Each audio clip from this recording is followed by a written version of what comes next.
வணக்கம். ஃபின்சோபேல எப்படி ரெஜிஸ்டர் பண்ணணும்னு இந்த வீடியோவில் நான் சொல்ல போகிறேன். ஃபஸ்ட்டு வந்து பார்த்திங்கன்னா, நான் உங்களுக்கு லிங்க் சென்ட் பண்ணியிருப்பேன். சரிங்களா? இந்த லிங்கை இந்த இடத்த நீங்கள் கிளிக் பண்ணுங்கள். இந்த இடத்த நீங்கள் கிளிக் பண்ண உடனே பார்த்திங்கன்னா, உங்களுக்கு வெப்சைட்டில் ஓப்பன் ஆகணும். சரிங்களா? இப்போ குரோமில் ஓப்பன் பண்ணுங்கள், ரொம்ப ஈஸியாக இருக்கும். இதை ரிஜிஸ்டர் பண்ணக்கூடிய அந்த ரெஜிஸ்டர் பேஜ். சரிங்களா? இந்த இடத்துல பார்த்திங்கன்னா, ஃபஸ்ட்டு உங்களோட நேம் கொடுத்துருங்க. நேம் கொடுத்து ஸ்பேஸ் விட்டு அதுக்கப்புறம் இனிஷியல் கொடுங்க.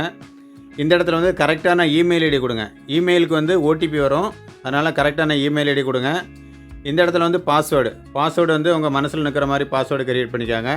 இந்த இடத்துல எம்பின் ஒரு 4 நம்பர். சரிங்களா? ஒரு 4 நம்பர் உங்களுக்கு மனசில் நிற்கிற மாதிரி அதை இந்த ரெண்டும் ரொம்ப முக்கியமான. இது லாகின் பண்ணுறதுக்கு யூஸ் ஆகும். இது ஒவ்வொரு ட்ரிப்பு ரீசார்ஜ் பண்ணும்போது இந்த எம்பின் போட்டால் தான் உங்களுக்கு ரீசார்ஜ் ஆகும். சரிங்களா?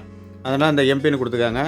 நெக்ஸ்ட்டு பார்த்திங்கன்னா, இந்த இடத்துல உங்களோட மொபைல் நம்பர், அப்புறம் ஸ்டேட்டுங்கிற இடத்துல தமிழ்நாடுன்னு நீங்கள் செலக்ட் பண்ணிக்காங்க. நெக்ஸ்ட்டு பார்த்திங்கன்னா, டிஸ்ட்ரிக்கு நீங்கள் எந்த மாவட்டமோ அந்த மாவட்டத்தோட நேம் அங்கே டைப் பண்ணுங்கள். அப்புறம் சரியான அட்ரஸ் அங்கே டைப் பண்ணுங்கள்.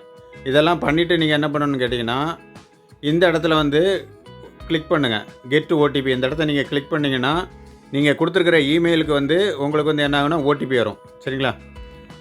கிளிக் பண்ண உடனே இந்த இடத்துல ரெட் கலரில் ஷோ ஆகும்.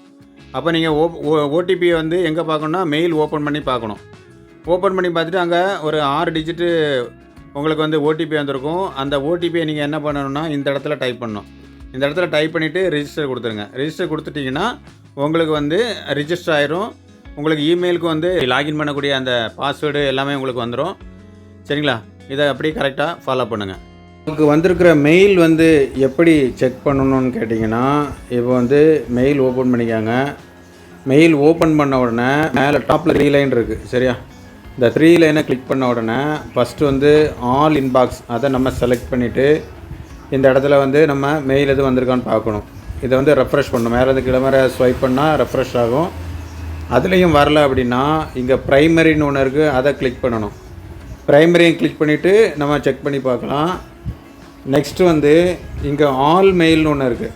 இந்த ஆல் மெயிலை கிளிக் பண்ணால் எங்கேயும் நம்ம என்ன பண்ணலான்னா, இப்படி ஸ்வைப் பண்ணிவிட்டு ரெஃப்ரெஷ் பண்ணிவிட்டு நம்ம பார்க்கலாம். இதுலேயும் வரல அப்படின்னா இங்கே ஸ்பேம்னு ஒன்று இருக்குது. சரி, அந்த ஸ்பேமை கிளிக் பண்ணணும். ஸ்பேமை கிளிக் பண்ணிவிட்டு இங்கேயும் நம்ம செக் பண்ணிக்கலாம். சரியா? இதையும் நம்ம ரெஃப்ரெஷ் பண்ணி பார்க்கலாம். இந்த மாதிரி தான் நம்ம மெயில் பார்க்கணும். நமக்கு கம்பெனிலேருந்து வரக்கூடிய மெயில் எப்படி இருக்குன்னு கேட்டிங்கன்னா, இந்த இடத்துல இது மாதிரி சப்போர்ட்டுன்னு இருக்கும். சப்போர்ட் இதை கிளிக் பண்ணோம்னா இங்கே அந்த 5 டிஜிட் ஓடிபின்னு இருக்குல்ல, இந்த நம்பர் தான் நம்ம அந்த லாஸ்ட்டு அந்த ரிஜிஸ்ட்ரேஷன் பேஜில் அப்படியே ஸ்க்ரோல் டவுன் பண்ணி கீழே வரும்போது அங்கே ஓடிபின்னு இருக்கும். அந்த இடத்துல தான் இந்த 5 டிஜிட் நம்பரை போடணும். அப்போ தான் ரிஜிஸ்ட்ரேஷன் ஆகும். சரியா?